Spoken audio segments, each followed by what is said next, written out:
felicito a todos ustedes hoy porque antes de comer la comida que perece, han venido a comer la comida que a vida eterna permanece.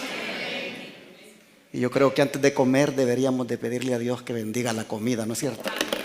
Así que nos vamos a arrodillar para orar. Vamos a arrodillarnos.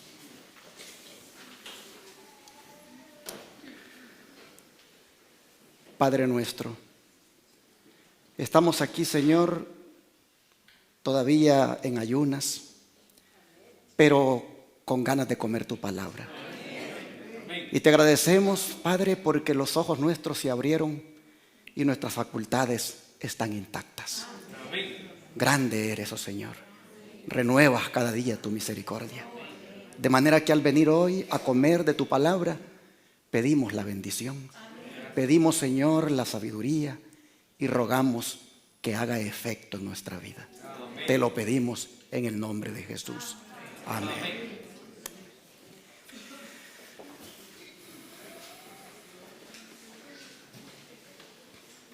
Con paso firme hacia la eternidad es el lema de este Congreso Campestre. Y el término eternidad puede ser asociado con una persona, con la vida o con un lugar. Como persona, creemos que Dios es eterno, ¿no es cierto? Como la vida, creemos que la vida que Dios nos ofrece es eterna también. Y como lugar, nosotros sabemos que el cielo y la tierra nueva también son eternos. Y es con este último que quisiera que nosotros pues nos quedáramos en esta mañana. Que asociáramos el término eternidad con el lugar hacia donde vamos, con el lugar hacia donde queremos vivir. Yo pregunto, ¿cuántos de ustedes creen que estamos a pocos pasos de la eternidad? Y si estamos a pocos pasos, preguntémonos entonces cómo debemos dar esos pasos que hacen falta para llegar. Según el lema del campestre, dice que esos pasos debemos de darlos ¿cómo? Con firmeza, ¿no es cierto? ¿Por qué debemos darlos con firmeza? Porque, hermanos, si no lo hacemos así, vamos a resbalar. Y resbalar a esta altura de la vida sería muy peligroso, muy trágico.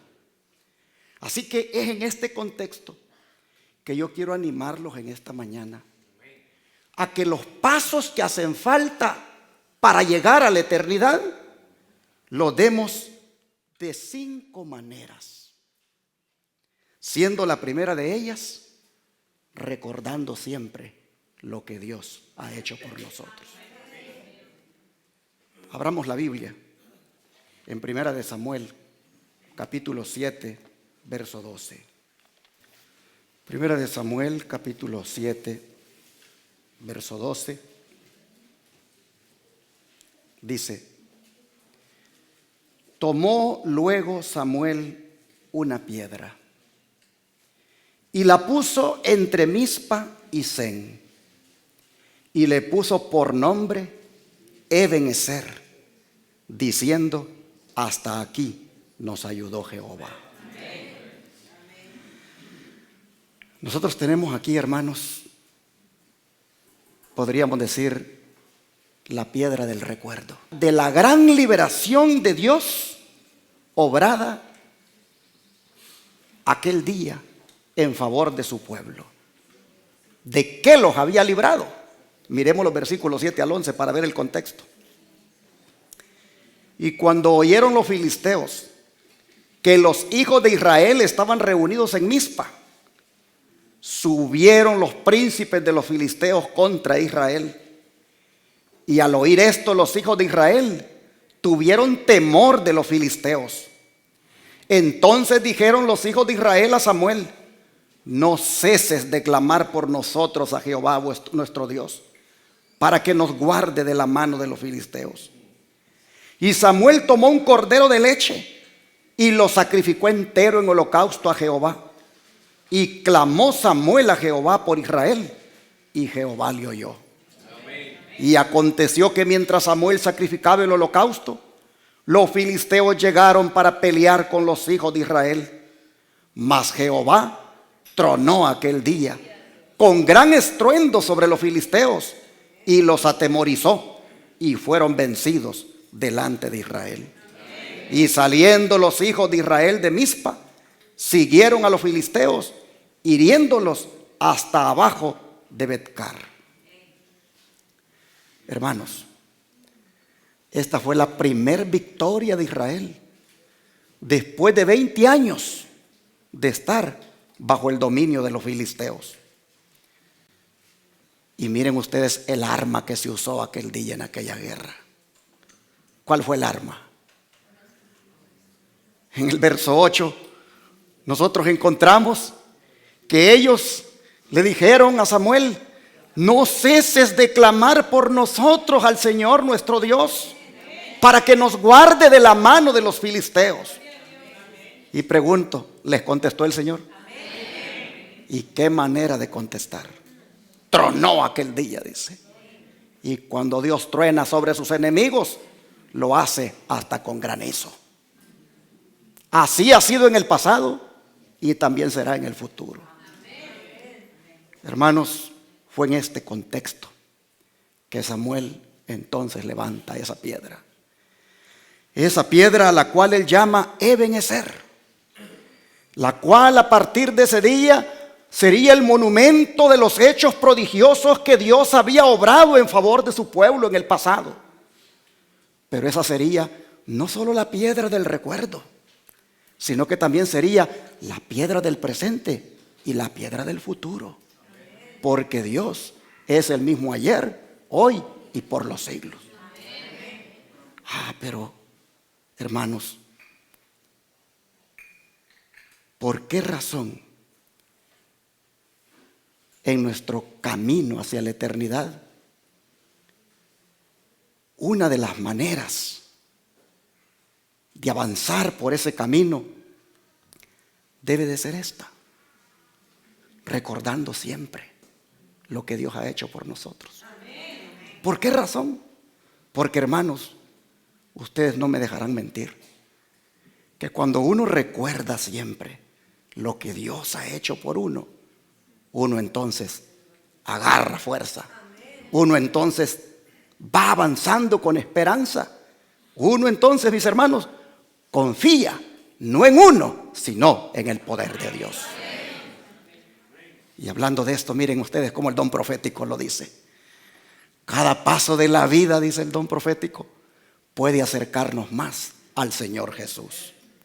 Puede darnos una experiencia más profunda de su amor y aproximarnos tanto más al bendito hogar de paz. No perdáis pues vuestra confianza, pero tened una seguridad más firme que nunca antes. Y es que hasta aquí nos ha ayudado Jehová. Y nos ayudará hasta el fin. Miremos entonces, dice, los monumentos conmemorativos de lo que Dios ha hecho para confortarnos y salvarnos de la mano del destructor. Si en este momento diéramos lugar aquí a que cada uno cuente, aunque sea de un monumento conmemorativo de lo que Dios ha hecho en su vida, el nombre de Dios sería glorificado. ¿Cuántos años lleva su ministerio, pastor, del Evangelio Eterno? 30 años. ¿Cuántas piedras no se habrán levantado? ¿Cuántos monumentos conmemorativos no tiene usted cuando mira para atrás? Oh, mis hermanos, cuando uno ve esos monumentos conmemorativos, uno mira cómo el Señor lo ha guiado, cómo el Señor lo ha protegido. Miren, desde que nosotros salimos de donde estábamos, de la iglesia donde estábamos antes, o de la estructura a la cual pertenecíamos, para estar en esta hora de sostén propio. Desde ese día cuando salimos de esa estructura, díganme ustedes, ¿no ha estado la mano de Dios con nosotros? Oh, hay muchos monumentos conmemorativos. Sigue diciendo el don de profecía: tengamos siempre presentes todas las tiernas misericordias que Dios nos ha mostrado, las lágrimas que ha enjugado, las penas que ha quitado, las ansiedades que ha alejado, los temores que ha disipado, las necesidades que ha suplido, las bendiciones que ha derramado, y fortalezcámonos para todo lo que nos aguarda en el resto de nuestra peregrinación. ¿Cuántos de nosotros no hemos llorado alguna vez por las injusticias, por las cosas que han dicho? ¿Cuántos de nosotros no nos hemos sentido a veces decepcionados? Y de repente sentimos como que Dios nos vuelve a levantar y seguimos adelante. No podemos, dice esta sierva del Señor, sino prever nuestras perplejidades en el conflicto venidero. Pero podemos mirar hacia lo pasado, tanto como hacia lo futuro, y decir: hasta aquí nos ha ayudado Jehová. Según tus días, dice Deuteronomio, serán tus fuerzas. La prueba no excederá a la fuerza que se nos dé para soportarla. Sigamos, por lo tanto, con nuestro trabajo, donde quiera que lo hallemos, sabiendo que para cualquier cosa que venga, Él nos dará fuerza proporcional a la prueba. Camino a Cristo, página 125. Pero qué palabras más hermosas las de Deuteronomio. Según tus días serán tus fuerzas. ¿Cuántos creen esa palabra, hermano? Y la prueba, dice el don profético, la prueba no excederá a la fuerza para soportar. La gloria al Señor.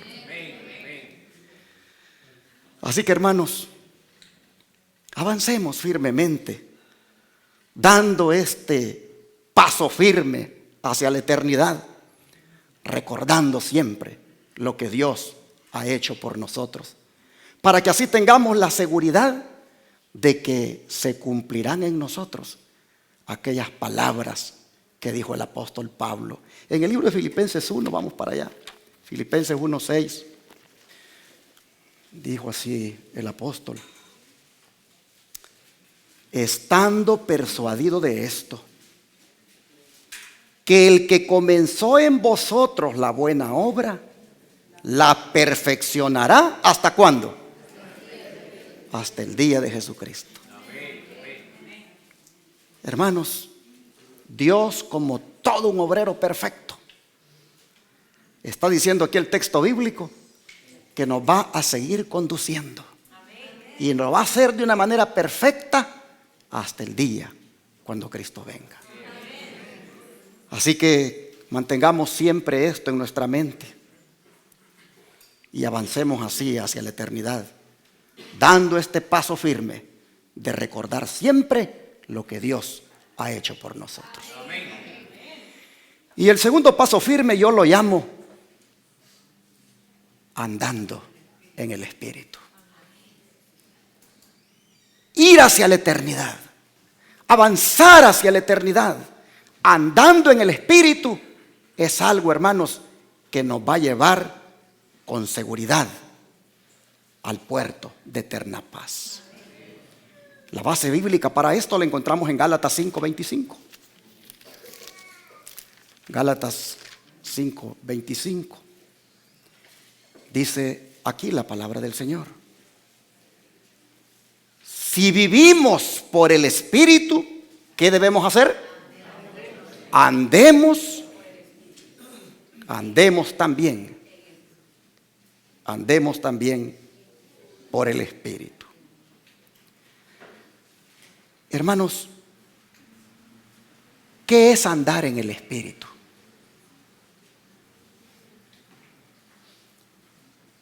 Veamos el verso 16. Digo pues, andad en el Espíritu y no satisfagáis los deseos de la carne. Una manera de caminar hacia la eternidad es, hermanos, anteponiendo los deseos carnales a los del Espíritu Santo en nuestra vida. ¿Por qué razón? Por lo que dicen los versículos 17 al 18, hermanos.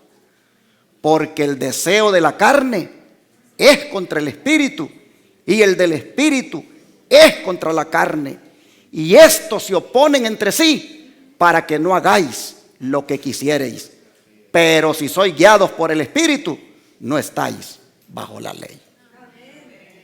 Hermanos, yo creo que ustedes no me dejarán mentir, que la lucha que hay en nosotros entre el hombre nuevo y el hombre viejo, esa lucha es tremenda. Ustedes no me dejarán mentir de que hay veces cuando los deseos de la carne como que lo quieren dominar a uno, como que quieren prevalecer. Pero mientras nosotros caminemos hacia la eternidad, andando en el Espíritu, hermanos, mientras caminemos por el Espíritu, los deseos de la carne no van a prevalecer. ¿Y cuáles son esos deseos de la carne? Veamos los versículos 19 al 21. Y manifiestas son las obras de la carne, que son adulterio, fornicación, inmundicia, lascivia, idolatría, hechicerías, enemistades, pleitos, celos, iras, contiendas, disensiones, herejías, envidias, homicidios, borracheras, orgías y cosas semejantes a estas, acerca de las cuales os amonesto, como ya os lo he dicho antes, que los que practican tales cosas no heredarán el reino de Dios. Me llama la atención, hermanos, que Pablo se refiera a los deseos de la carne como obras. O sea, la carne, hermanos, trabaja para llevar a cabo esas obras. Y miren ustedes, después de mencionar 17 de esas obras, todavía le agrega y cosas semejantes a esta, como quien dice, y la lista aquí no termina. En esta lista, hermanos, hay cosas que tienen que ver con la sensualidad, con la superstición, con el egoísmo, con la intemperancia. ¿Quién de ustedes no se vio reflejado en algunas de estas cosas? ¿Quién de ustedes no ha experimentado o está experimentando una batalla contra estas cosas? Hermanos y hermanas, y lo peor de todo es que el diablo es el que obra estas cosas para impedirnos que lleguemos allá, a la eternidad. Lo hace para impedirnos que lleguemos al cielo. Pues dice el verso 21, que los que practican tales cosas, ¿qué va a pasar con ellos? ¿Se dan cuenta? Mis hermanos, es mejor que con el poder de Cristo desechemos todas estas obras de la carne. Hermanos y hermanas, es mejor que andemos en el Espíritu para que así podamos disfrutar de su fruto, que es súper abundante. Y bueno, pues miren los versículos 22 y 23. Mas el fruto del Espíritu es amor, gozo, paz, paciencia, benignidad, bondad, fe, mansedumbre, templanza. Contra tales cosas no hay ley. ¿No hay ley? ¿Qué quiere decir esto?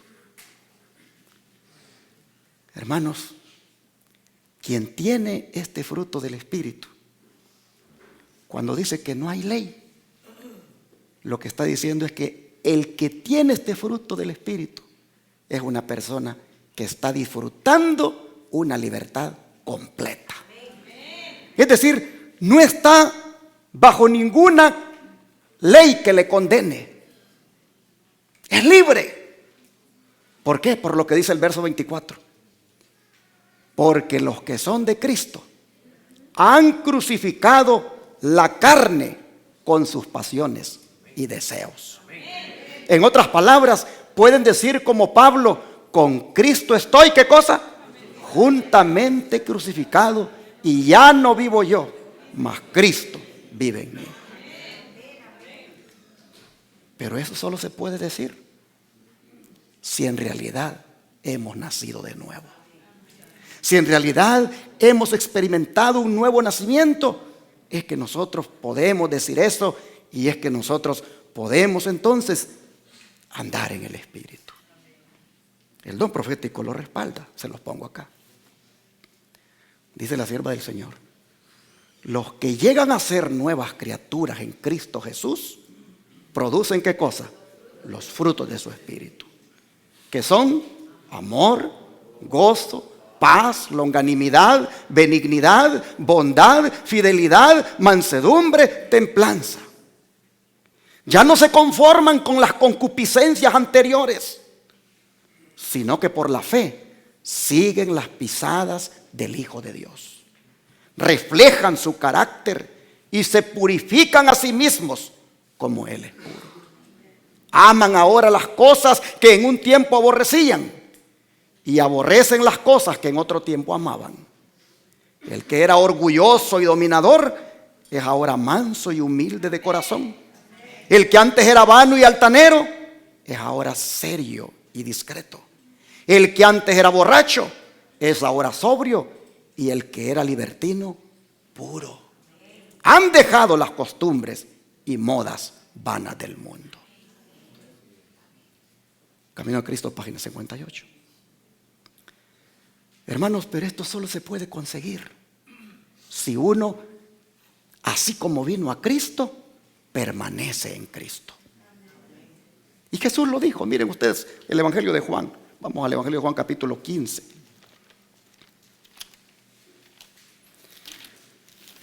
Evangelio de Juan, capítulo 15, versículo 4 y 5. Dijo el Señor: permaneced en mí y yo en vosotros. Como el pámpano no puede llevar fruto por sí mismo si no permanece en la vid, así tampoco vosotros si no permanecéis en mí. Yo soy la vid, vosotros los pámpanos. El que permanece en mí y yo en él, éste lleva mucho fruto, porque separados de mí nada podéis hacer. Hermanos, miren ustedes si no es importante la permanencia, que en cuántas veces la menciona. 4 veces. 4 veces nos dice que permanezcamos en Él. Indicándonos, hermanos, que a menos que tengamos una comunión con Él, va a ser imposible llevar frutos.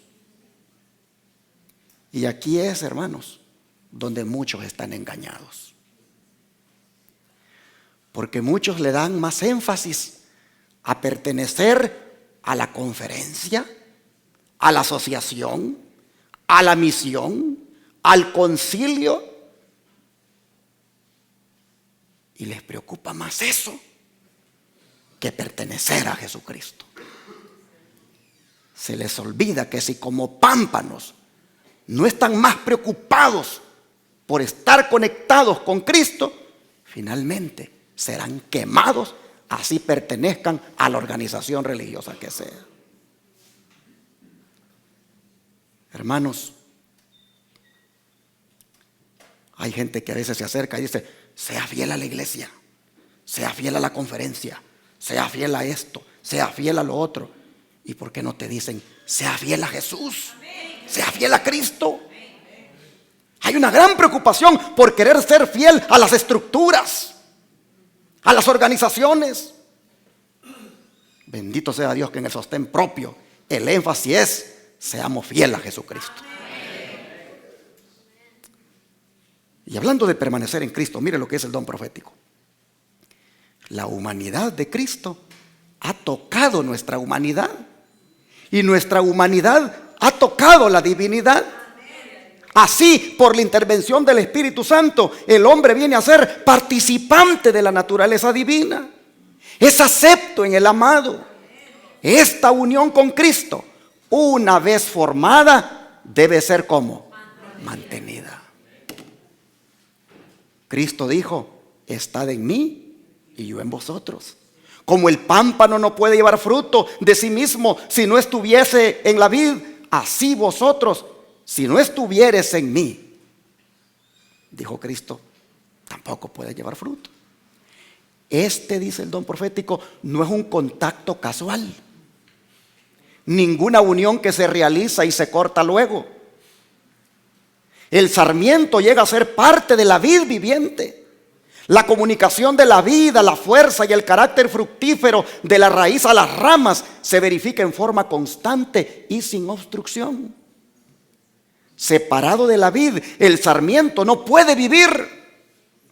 Así tampoco, dijo Jesús, podéis vivir separados de mí. La vida que habéis recibido de mí puede conservarse únicamente por la comunión continua. Sin mí no podéis vencer un solo pecado, ni resistir una sola tentación. Estad en mí, dice Jesús, y yo en vosotros. El estar en Cristo significa recibir constantemente de su Espíritu. Una vida de entrega sin reservas a su servicio. El conducto de comunicación debe mantenerse continuamente abierto entre el hombre y su Dios. Como el sarmiento de la vid recibe constantemente la savia de la vid viviente, así hemos de aferrarnos a Jesús y recibir de Él, por la fe, la fuerza y la perfección de su propio carácter. La raíz envía su nutrición por el sarmiento a la ramificación más lejana. Así comunica Cristo la corriente de su fuerza vital a todo creyente. Mientras el alma esté unida con Cristo, no hay peligro de que se marchite o decaiga. La vida de la vid se manifestará en él, fragante fruto de los sarmientos. El que está en mí, dijo Jesús, y yo en él, este lleva mucho fruto, porque sin mí nada podéis hacer. Cuando vivamos por la fe en el Hijo de Dios, los frutos del Espíritu se verán en nuestra vida y no faltará uno solo. Así que, hermanos, ojalá que todos aquí tomemos bien en serio este paso para llegar a la eternidad, como es el de andar siempre en el Espíritu. Pero hay un tercer paso. Hay una tercera manera de cómo llegar a la eternidad. Y esa es peleando la buena batalla de la fe. Y esto lo encontramos en 1 de Timoteo capítulo 6, verso 12. Aquí las escrituras nos dicen: pelea la buena batalla de la fe, echa mano de la vida eterna, a la cual asimismo fuiste llamado, habiendo hecho la buena profesión delante de muchos testigos. Pelea la buena batalla de la fe. En el idioma original, lo que da a entender es la pelea que el atleta hace para llegar a la meta. Y en ese sentido, hermanos, me gustaría decir que todos nosotros aquí tenemos un espíritu de combate. Todos nosotros aquí tenemos un espíritu de lucha, porque todos aquí somos atletas de Jesucristo. Y ese espíritu de lucha que todos tenemos, no lo debemos utilizar para luchar contra el hermano. No lo debemos utilizar para luchar contra otro ministerio de sostén propio, como muchos lamentablemente lo están haciendo. Este espíritu de lucha del que habla aquí, hermanos, lo tenemos que utilizar para ganar la batalla, la buena batalla de la fe. ¿Y cuál es esa batalla? La batalla de la vida cristiana, ¿no es cierto? Esa batalla donde nuestro contrincante es ¿quién? El diablo. Que cada día nos está jugando chueco para que no lleguemos a la meta, para que no ganemos la batalla. Porque Él sabe que nuestra meta es alcanzar la eternidad. Por eso el don profético nos exhorta, hermanos, a pelear esta batalla de la fe. Miren ustedes, se los pongo acá. Dios conduce a su pueblo paso a paso. La vida cristiana es una constante batalla y una marcha. No hay descanso de la lucha. Es mediante esfuerzos constantes e incesantes como nos mantenemos victoriosos sobre las tentaciones de Satanás. No es suficiente el simple hecho de profesar creer la verdad. Todos los soldados de la cruz de Cristo se obligan virtualmente a entrar en la cruzada contra el adversario de las almas, a condenar lo malo y sostener la justicia. Joya de los Testimonios, tomo 1, 3:28 a la 3:29. Pero ¿cómo debemos hacer esta batalla? La cual, dice la sierva del Señor, debemos esforzarnos en ella. ¿Cómo debemos hacer esta batalla? Bueno, de la misma manera como ella le dijo a unos médicos y a unos estudiantes un día. Miren ustedes. Nuestra única seguridad, les dijo, para no caer en el pecado, consiste en mantenernos constantemente bajo la influencia modeladora del Espíritu Santo. Y al mismo tiempo participar activamente en la causa de la verdad y de la justicia. Desempeñando todo de verdad o por Dios, pero sin asumir cargas que Él no nos haya impuesto. Los médicos y estudiantes de medicina deben permanecer firmes bajo ¿qué cosa? Bajo el estandarte del mensaje del tercer ángel, peleando la buena batalla de la fe con perseverancia y éxito, no confiando en su propia sabiduría, sino en la de ¿quién? En la de Dios, vistiéndose de la armadura celestial, el equipo de la palabra de Dios, sin olvidar jamás que tienen un jefe que nunca ha sido ni puede ser vencido por el mal. ¿Y quién es ese jefe? Cristo Jesús. En Consejos para los Maestros, página 471. Y miren ustedes por medio de quién obra ese jefe. Cuando Cristo ascendió al Padre, no dejó a sus seguidores sin ayuda. El Espíritu Santo como representante suyo y los ángeles celestiales como espíritus ministradores son enviados para ayudar a quienes están peleando la buena batalla de la fe con gran desventaja. Recuerda siempre que Jesús es tu ayudador. Nadie entiende tan bien como Él las peculiaridades de tu carácter. Él vela sobre ti y si estás dispuesto a dejarte guiar por Él, te rodeará de influencias para el bien que te capacitarán para cumplir la totalidad de su voluntad respecto de ti. Mensajes para los jóvenes, página 15. Damos gracias a Cristo y al Espíritu Santo, hermanos. Amén. Ellos nos están ayudando. Ellos nos están ayudando en esta pelea. Amén. Ellos nos están ayudando, hermanos, para que podamos al final ganar esta batalla. Amén. Miren esta otra declaración. Debemos hacer todo lo que está de nuestra parte para pelear la buena batalla de la fe. Debemos luchar, trabajar, esforzarnos y agonizar para entrar por la puerta estrecha. Debemos poner al Señor siempre delante de nosotros, con manos limpias, con corazones puros. Debemos tratar de honrar a Dios en todos nuestros caminos. Se ha provisto ayuda para nosotros por medio de aquel que es poderoso para salvar.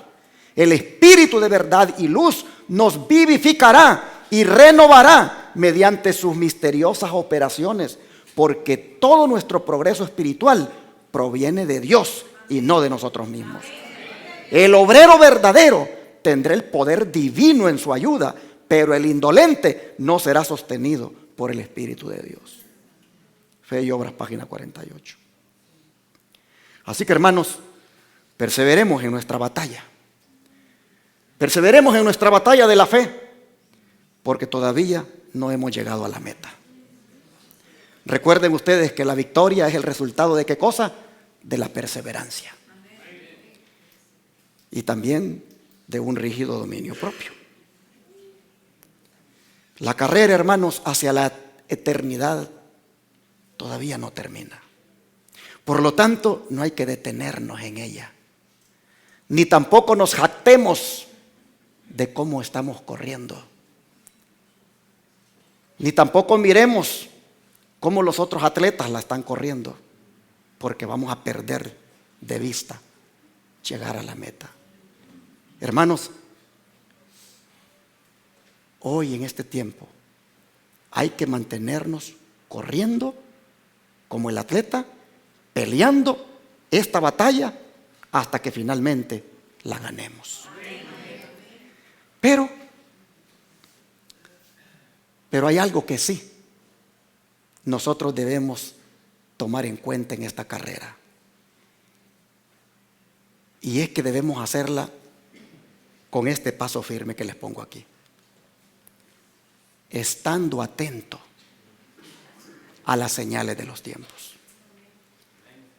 Y este es el cuarto paso firme o la cuarta manera de cómo llegar a la eternidad. ¿Por qué debemos caminar así? Estando atentos a las señales de los tiempos. Porque, hermanos, las señales nos dicen qué tan cerca estamos de llegar. Las señales nos dicen qué tan cerca estamos de llegar a la eternidad. Especialmente señales como las de la segunda bestia de Apocalipsis 13, versículo 13. Vamos para allá, leamos. Apocalipsis 13, verso 13, dice: también hace grandes señales, de tal manera que aún hace descender fuego del cielo a la tierra delante de los hombres. Hermanos, estas señales, esta bestia las hace por medio de uno de los dos cuernos que posee. Pues así describe Apocalipsis a esta bestia. Aquí en el capítulo 13, verso 11, leamos. Después vi otra bestia que subía de la tierra y tenía dos cuernos, semejantes a ¿qué? A los de un cordero. Pero hablaba ¿de qué manera? Como dragón. Una bestia de dos cuernos. ¿Pero qué habla como dragón? Creo que la mayoría aquí sabemos quién es esta bestia. Pero si hay algún televidente en estos momentos, algún radio oyente, que no sabe, bueno, permítanos decirle entonces, ¿quién es? De acuerdo a una revelación especial que recibiera una sierva del Señor llamada Elena White. Ella dice que aquí en este versículo 11 hay un símbolo notable del surgimiento y crecimiento de nuestra nación, los Estados Unidos. Y los cuernos semejantes a los de un cordero, emblemas de inocencia y mansedumbre, representan bien el carácter de nuestro gobierno como se expresa en sus dos principios fundamentales: republicanismo y protestantismo. Espíritu Profecía, tomo 4, página 277. Y es el cuerno, hermanos, el cuerno que representa el protestantismo de los Estados Unidos, el que va a hacer que este país, que fue como un cordero inocente en sus inicios, hable como dragón. ¿Y a quién representa el dragón? Al diablo. Y yo pregunto, ¿será que los Estados Unidos va a hablar como el diablo o ya está hablando como el diablo? El espíritu de profecía dice que ya está hablando. Se los pongo acá. La profecía, dice, representa el protestantismo con cuernos semejantes a los de un cordero, pero ¿qué? ¿Hablará? Habla, dice, como dragón. Ya estamos, dice, empezando a oír la voz del dragón. Hay una fuerza satánica que favorece el movimiento dominical, pero está oculta. En otras palabras, en ese movimiento que aquí en este país se está gestando para imponer el domingo como el día de reposo por ley, en ese movimiento ya el diablo está hablando por medio de este país. Aún los hombres, dice, que están ocupados en esa obra, están ciegos en cuanto a los resultados que seguirán a su movimiento. Que los hijos de Dios, dice entonces, guardadores de los mandamientos, no permanezcan ahora en silencio como si hubiéramos de conformarnos con la situación. Lo que nos espera es una guerra continua en la cual nos arriesgamos a ser encarcelados, a perder las propiedades y aún la vida por defender la ley de Dios, la cual está siendo invalidada por las leyes de los hombres. Rion Herald 1/1/1889. En 1889 ya esta sierva decía, el dragón ya está hablando. Estados Unidos ya está hablando como dragón en 1889. Y tendrá tanto poder, hermanos, este segundo cuerno de esta bestia, este segundo cuerno llamado protestantismo, tendrá tanto poder que miren lo que hará. Versículo 12, de aquí capítulo 13 de Apocalipsis, versículo 12. Y ejerce toda la autoridad de la primera bestia en presencia de ella. Y hace que la tierra y los moradores de ella adoren a la primera bestia, cuya herida mortal fue sanada. Nosotros sabemos que esta primera bestia no es otro que el papado. Y aquí está diciendo que el protestantismo apóstata, hermanos, va a hacer que se le adore a la primera bestia, que está hablando aquí en Apocalipsis 13, que es el papado. Y hace también con una grande autoridad que la gente le adore. Mire lo que dice el don de profecía al respecto de este versículo 12. Poderes religiosos que afirmarán que son leales al cielo y que tienen las características de un cordero, demostrarán por sus actos que tienen el corazón de un dragón y que están instigados y dirigidos por Satanás. Viene el tiempo cuando los hijos de Dios sentirán la mano de la persecución porque santifican el séptimo día. Satanás ha promovido el cambio del día de reposo con la esperanza de llevar a cabo su propósito de frustrar los planes de Dios. Trata de que los mandamientos de Dios tengan en el mundo menos validez que las leyes humanas. El hombre de pecado, que pensaba cambiar tiempos y leyes y que siempre ha oprimido al pueblo de Dios, originará leyes para obligar la observancia del primer día de la semana. Pero el pueblo de Dios debe mantenerse firme del lado del Altísimo. Y el Señor actuará en favor de los suyos para mostrar claramente que Él es el Dios de los dioses. Manuscrito 135 del año 1902. Hermanos, nosotros estamos viendo cómo este movimiento de la ley dominical está fuertísimo.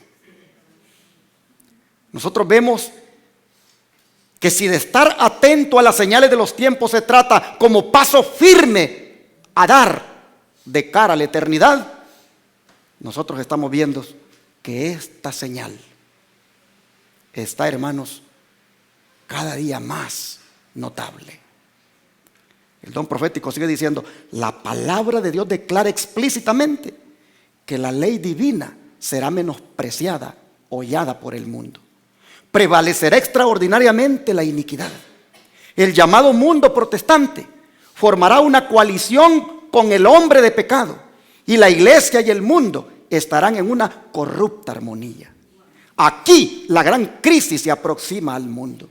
Las escrituras enseñan que el papado recuperará su perdida supremacía y que se volverán a encender los fuegos de la persecución debido a las serviles concesiones del mundo que se llama protestante. Boletín de la Conferencia General del 13/4/1891.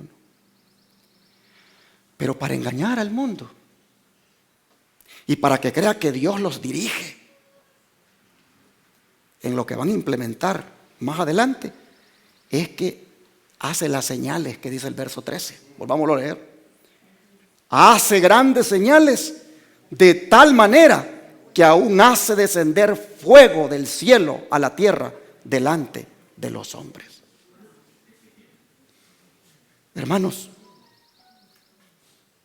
¿y cuál es el propósito de esas señales? Versículo 14. Y engaña a los moradores de la tierra con las señales que se le ha permitido hacer en presencia de la bestia, mandando a los moradores de la tierra que le hagan imagen a la bestia que tiene la herida de espada y vivió. ¿Cuáles son estas señales? ¿Acaso no son los milagros? Los supuestos milagros que estos pastores evangélicos hacen cuando son unos transgresores abiertos de la santa ley de Dios, y sin embargo dicen que los hacen los milagros por el poder de Jesucristo. Esos milagros, esas señales, cada vez son más espectaculares, al punto, dice, que vamos a ver que hasta hacen que descienda fuego del cielo, para que la gente crea que Dios está con ellos y que lo que están buscando implementar en contra de la secta aborrecida realmente es aprobado por Dios, porque las señales indican que Dios está con ellos, pero realmente quien está con ellos es el diablo.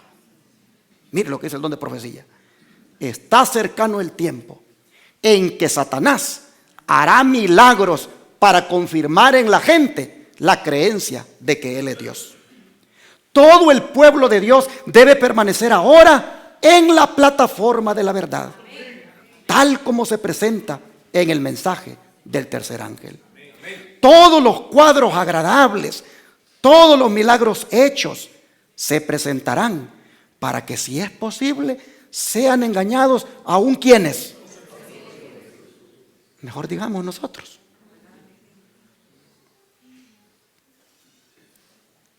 La única esperanza, dice, para cualquiera es mantener con firmeza las evidencias que han confirmado la verdad en justicia. Hermanos, estos pastores falsos que hacen milagros, Jesús los describe perfectamente en el libro de Mateo 7. Vamos para allá. Mateo 7, versículo 21 al 23.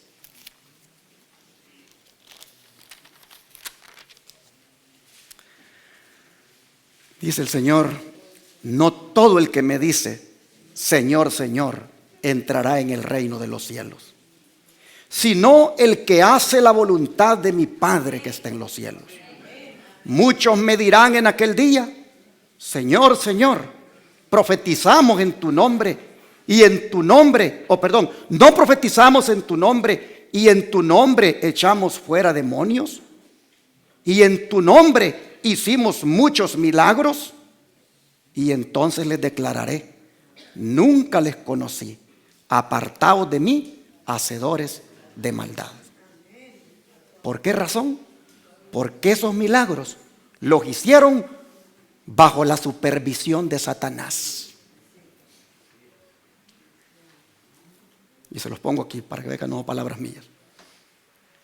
Hablando de estos obradores de milagros, dice, estos pueden ser aparentes seguidores de Cristo, pero han perdido de vista a su guía.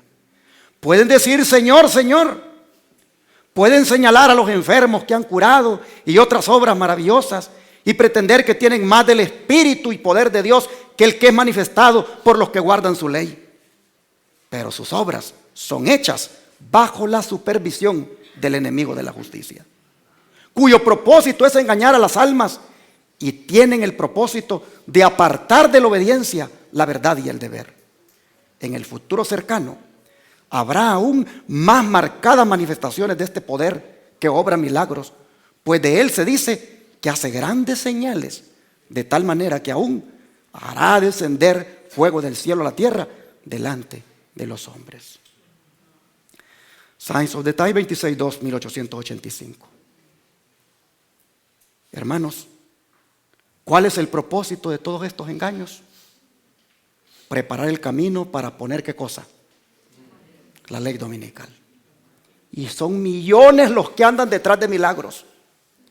Cuando este servidor estaba pastoreando allá a la iglesia de la conferencia, invité a un evangelista, un pastor de otro país, a que me viniera a dar una semana de evangelismo.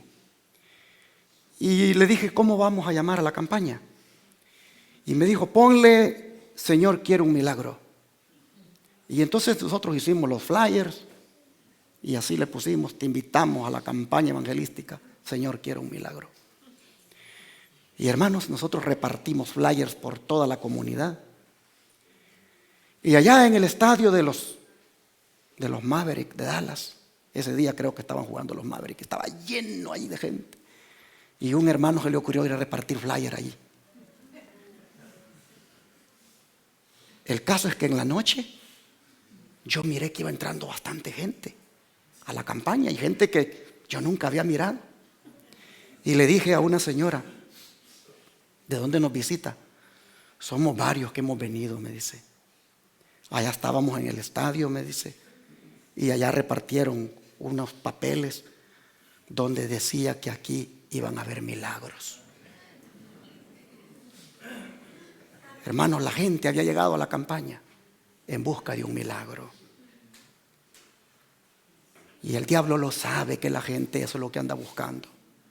De manera que el protestantismo apóstata de los Estados Unidos, como uno de los cuernos de la segunda bestia de Apocalipsis 13, lo está usando bastante el enemigo para que se enfoque en esto de los milagros y mucha gente entonces sea engañada. ¿Para qué? Para imponer, hermanos, la ley dominical. Para hacer una imagen de la bestia primera, de esa que fue herida de muerte, pero que vivió y que no es otro que el papado. Dice aquí el don profético, ya están en marcha preparativos y hay movimientos en acción que resultarán en hacer una imagen de la bestia. Se producirán acontecimientos en la historia de la tierra que cumplirán las predicciones de la profecía para estos últimos días. ¿Cuándo va a ocurrir? Cuando las iglesias protestantes se unan con el poder secular para sostener una falsa religión, por oponerse a la cual sus antepasados sufrieron la persecución más dura. Cuando el Estado haga uso de su poder para poner en vigor los decretos y sostener las instituciones de la iglesia, entonces la protestante Norteamérica habrá formado una imagen del papado y habrá una apostasía nacional que solo concluirá con la ruina nacional. Signs of the Times del 22-3-1910. Pero noten, cuando las iglesias protestantes se unan con el poder secular. Pregunto, ¿cuándo ha estado más cerca de que esto ocurra? ¿Con la anterior administración de Barack Obama o con esta administración de Donald Trump? hermanos, no nos cabe duda que es con esta. ¿Cuándo se había mirado tanto pastor evangélico detrás de este presidente? ¿Cuándo se había mirado tanto pastor evangélico yendo a la Casa Blanca a orar con él? Oh, hermanos, hasta una película le han hecho los pastores evangélicos. La película se llama Las profecías de Trump. Y 1000 salas de cine ya la estrenaron, ya la pusieron allí para que la mire la gente. ¿Por qué, hermanos? Porque no cabe duda que ellos creen que este es el hombre con el cual ellos pueden avanzar su agenda. Es más, en esa película, Las profecías de Trump, ellos lo comparan a él con el rey Ciro, el persa. Dicen de que aunque el rey Ciro era un impío, pero Dios lo usó para ayudar al pueblo de Dios, de la misma manera dicen, este es el hombre que aunque digan que es mujerero y digan tantas cosas de él, él es el que puede realmente ayudar al pueblo de Dios, dicen ellos, a restaurar los valores otra vez en los Estados Unidos. Hermanos, según investigaciones que se han hecho, muchos líderes evangélicos son de los principales que apoyan que él haga el muro en la frontera con México. Y están, hermanos, seguros que lo van a reelegir. Por mucho escándalo que le salga al hombre, el 70% de los líderes evangélicos de este país están listos para dar otra vez el voto por él. Allá a la iglesia en Dallas llegó una hermanita ahí un día, una hermanita de una iglesia pentecostal de allí de Dallas, y cuando estábamos en el comedor me dice, pastor, ore por el hermano Trump, me dice, ore por el hermano Trump para que nos dé papeles, me dice, Dios lo ha puesto allí, me dice. Hermanos, ellos tienen una gran confianza en que este es el hombre que hasta un video circula por ahí que creo que ustedes ya lo miraron, pero yo se lo voy a poner acá. Miren la gran confianza que tienen en él. Very Bible, many years ago. In fact, it's her writing right here. She wrote the name and my address, and it's just very special to me. And again, I want to thank the evangelicals. I will never let you down.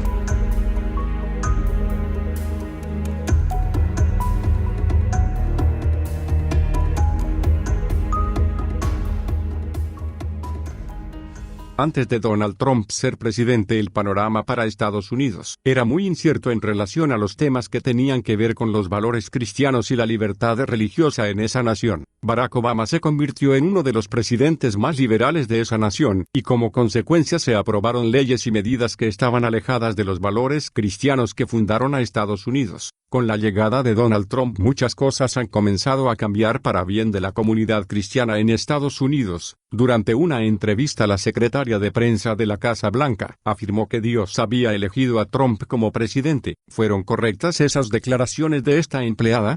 Podemos afirmar que el mismo Dios ha elegido a Trump como un instrumento para expandir su nombre en esa nación. Nosotros no podemos afirmarlo con certeza. Lo que sí queremos presentar es cómo Dios ha estado usando a Trump para fortalecer los valores cristianos en una nación que estaba rumbo a eliminar el nombre de Dios. Para empezar, en el 2018, una encuesta realizada por una firma cristiana reveló que más del 50% de los pastores de Estados Unidos aprobaban el desempeño de Trump como presidente. Veamos algunos hechos concretos. Como presidente republicano ha promovido que la Biblia vuelva a ser enseñada en las escuelas. En su cuenta oficial de Twitter, en el mes de enero hizo una publicación para motivar a más legisladores que sigan aprobando leyes para que la Biblia sea enseñada en las escuelas. Esto es muy diferente a las administraciones anteriores, las cuales no le dieron prioridad a este tema.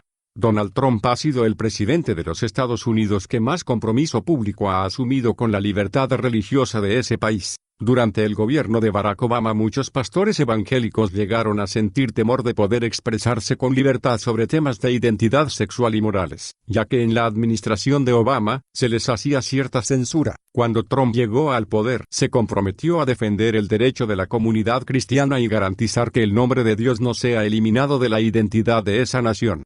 My administration will always support and defend your religious liberty.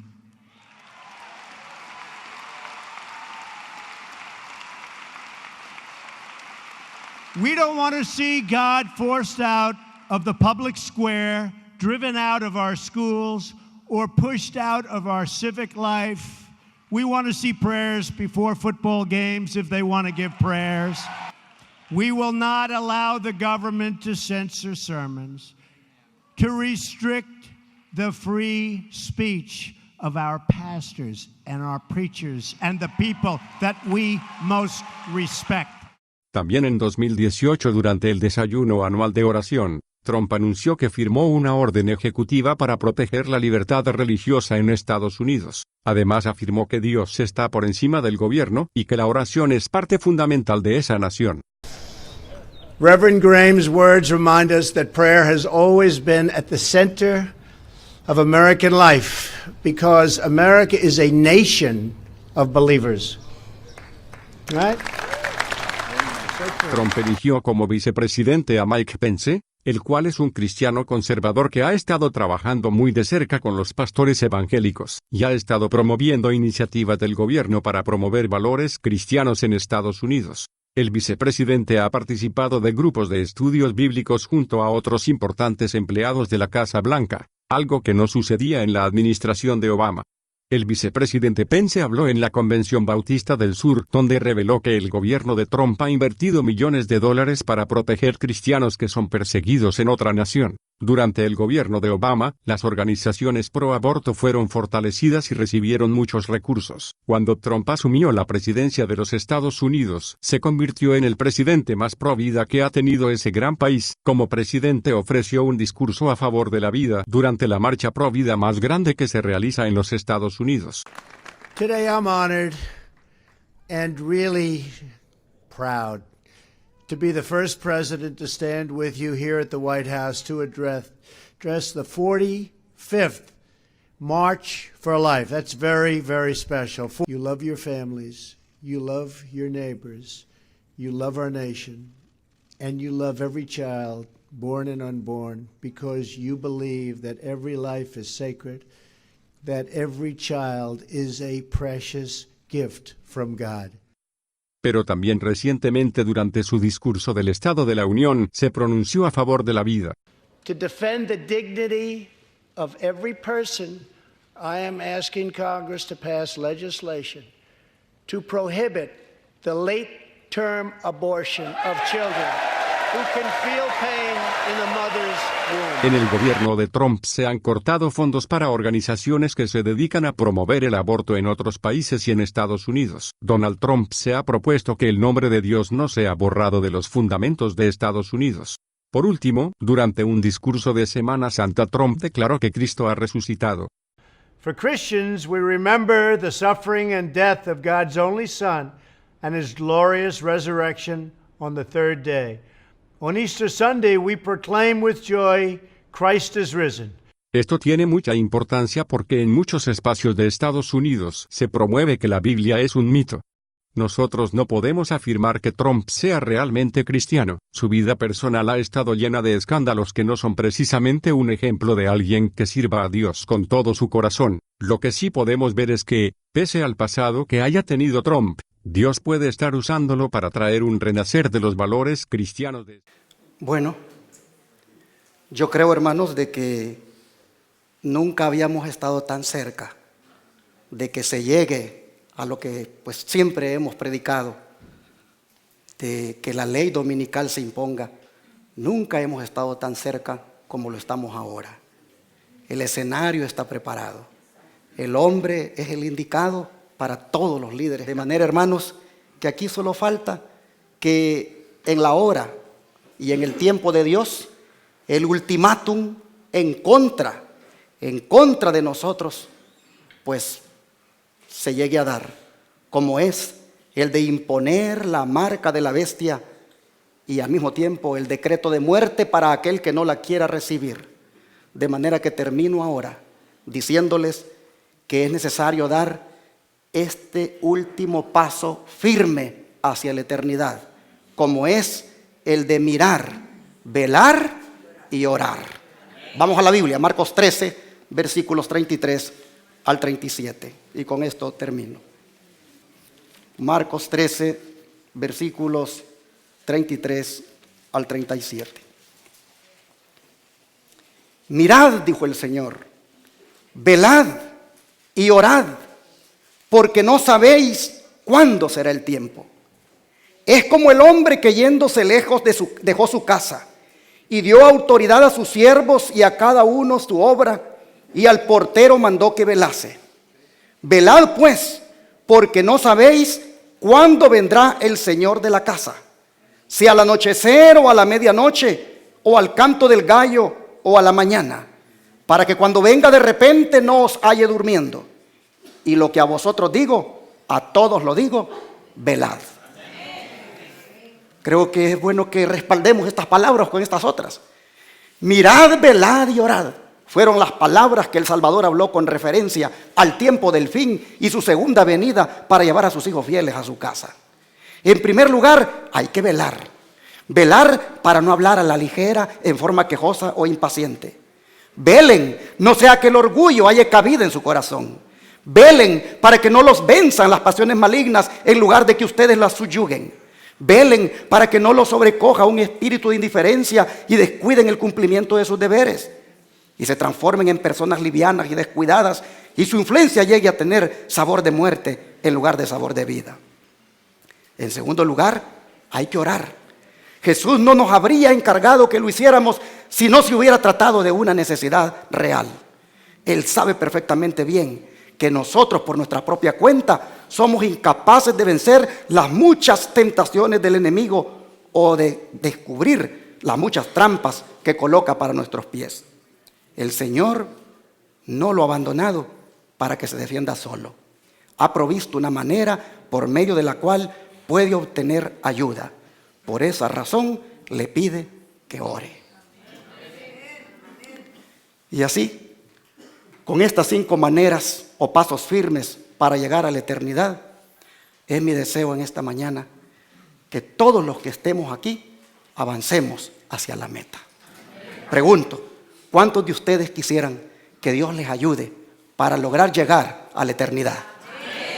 ¿Qué les parece si oramos ahorita y le pedimos a Él que nos ayude? Padre nuestro, te agradecemos, Señor, porque no cabe duda que estamos más cerca ahora de la eternidad que antes. Te agradecemos, Padre, porque nos has conducido hasta aquí y todavía nos mantenemos en la ruta.